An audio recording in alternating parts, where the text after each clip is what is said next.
Diraamaan Hirkoo marsaa sadaffaan ajaa'iba fidaatii jira.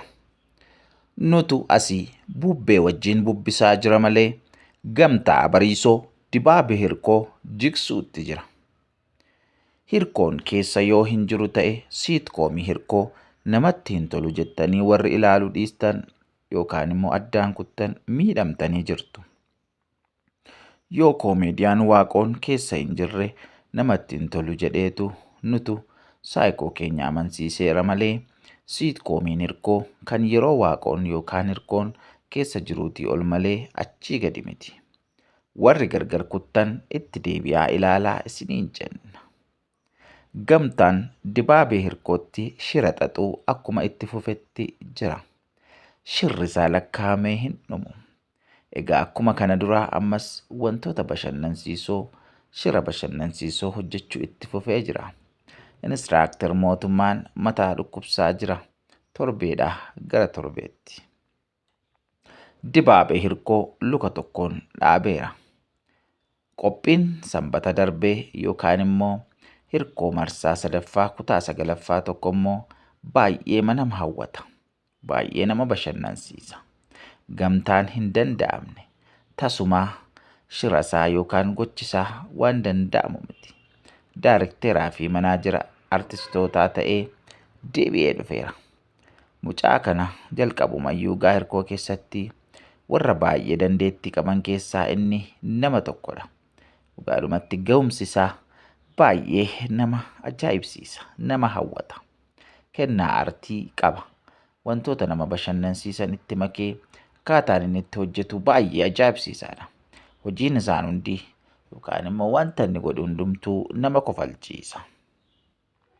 Kanaafuu warri hirkoo ilaaluu dhiistan itti deebi'aa ilaalaa baay'ee nama hawwataa jechuudhaaf jenne.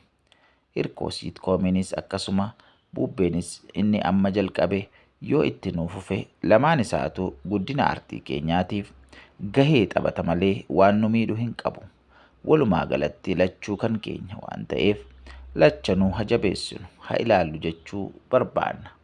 Egaa dhugaadhumatti diraamaan yookaan siitkoomiin hirkoo inni marsaa sadaffaa kun namni baay'een sababa Waaqoon yookaan hirkoon keessaa hafee tiyyaa fi margeen keessaa dhabamaniif waanuma baay'ee hin barenne itti fakkaate malee baay'ee miidhagaa, baay'ee ergaa guddaa daddabarsa. Baay'ee qulqullina olaanaadhaan hojjetamaatii jira. Isa kanaaf namoonni hin ilaallu jettanii abdii kutattan itti deebi'aatii ilaalaa. Nama bashannansiisaa, nama bohaarsa. Egaa bubbeenis immoo bifa haaraadhaan dhufeera waanta ta'eef isas immoo haa ilaallu. Lamaan isaayyuu wal bukkee qabnee haa ilaallu. Wanta nuti gochuu qabnu itti bashannanuu qofa. Isaan immoo nu hojjetu waanta ta'eef nuti immoo ilaallee bashannanuu hin dadhabnu. Gatii nu baasisuu hin qabu. Isa kanaaf namni kamiyyuu dandeenyu TV irraa kan alaa immoo bilbila keenya irraa yuutuubiidhaan daawwannee itti bashannanuu malee sana kana jennee yaada baay'isuun nurra hin jiraatu. Ijoollee siitkoomii hirkoo hojjetaniifis hamilee ta'uutii qabna. Jajjabeessuutii qabna. Isaan biras dhaabbachuutii qabna. Waan tumsuutii qabnu yaada isaanii, hojii isaanii hundumaa bira dhaabannee tumsuutii qabna malee egaa hamilee isaanii buusuu hin qabnu. Kan nuti goonu ilaaluu qofa waanta ta'eef ilaaluu qofaan immoo wanti nuti miidhamnu hin jiru. Isa kanaaf namni kamuu haa ilaallu, haa tumsinu. Obboloota siitkoomii kana hojjetan bira haa dhaabannu. Egaa siitkoomiin bubbees immoo bifa ajaa'ibaan dhufe waan ta'eef isas haa ilaallu. Hundumti keenya itti bohaarru, itti bashannannu isiniin jenna. Hundumti keessan itti bashannanaa, keessumatti isa dheengaddaa mee ilaalaa akkaataa itti gamtaan namoota kabbee fi intala tokko walitti waamee akkaataa inni itti manaajara ta'ee fi sirba sirbisiisuu barbaadu tokko ilaalaa. Egaa baay'ee nama bohaarsaa, baay'ee nama bashannansiisaa. Wantoota isaan godhan rakkisaadha. Egaa isa kanaaf itti bashannanaa isiniin jenna.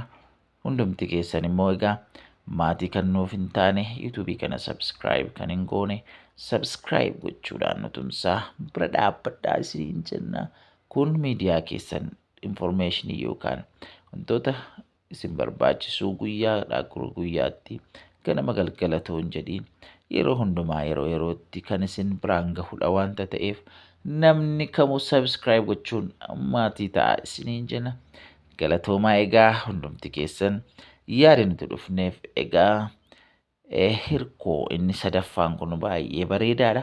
Warrooti ilaalaa hin jirre ilaalaa, itti bohaaraa, itti bashannanaa isiniin jechuudhaaf dhufne waanta ta'eef dhaamsi keenya kanadha. Galatoomaa.